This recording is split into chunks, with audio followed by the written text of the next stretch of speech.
राधे राधे। तो अब मैं आपको ना प्रश्न 2 का सरलार्थ देता हूँ, ठीक है। कभी आपने रुक कर ये सोचा है कि ये शरीर आखिर चल कैसे रहा है? हम देखते हैं आँखों से, सुनते हैं कानों से, सोचते हैं मन से लेकिन इन सबको चला कौन रहा है?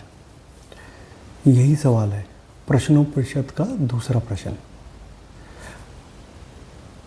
तो जैसे कि बताया था कि जो दूसरा प्रश्न है ना, वो जो है ना भार्गव वैदर्भी ने पूछा है।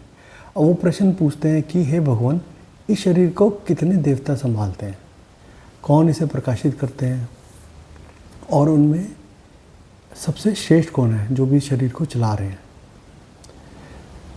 अब ज़रा ध्यान से सोचिए, यह सिर्फ शास्त्र का सवाल नहीं है, यह आपका सवाल है। आपका शरीर, आपका सिस्टम, आपकी लाइफ, चल कौन रहा है? यहाँ पर ऋषि पिपलाद जवाब देते हैं कि इस शरीर में कई देवता, कई शक्तियाँ काम करती हैं।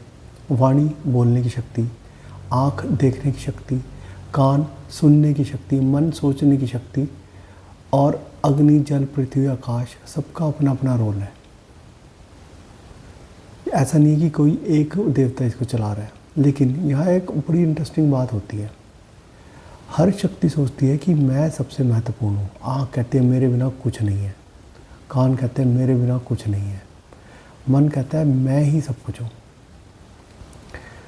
पर तभी जो एक शांत लेकिन जो सबसे शक्तिशाली आवाज़ उठती है वो होती है प्राण।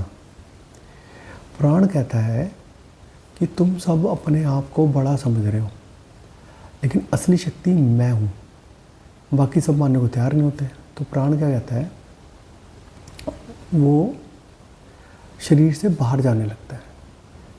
अब यहाँ पर जैसे ही शरीर से बाहर जाने लगे तो क्या होगा? जैसे ही वो शरीर से बाहर निकलने लगता है, आंखें धुंधली पड़ जाती हैं, कान सुनना बंद कर देते हैं, मन काम करना छोड़ देता है, पूरा सिस्टम धीरे धीरे ख़त्म होने लगता है, कोलैप्स होने लगता है।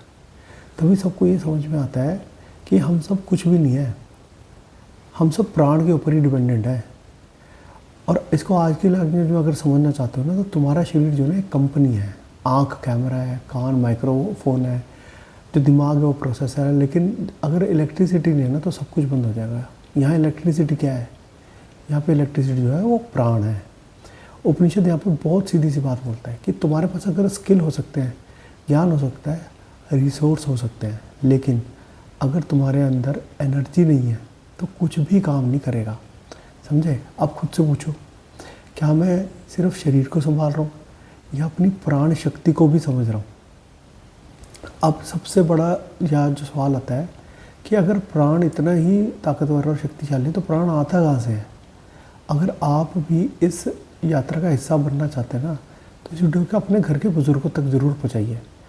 और अगर कोई प्रश्न है ना, तो कमेंट में ज़रूर पूछिए। उपनिषद जो है ना, जवाब से नहीं बल्कि सवालों से ज़िंदा है। राधे राधे।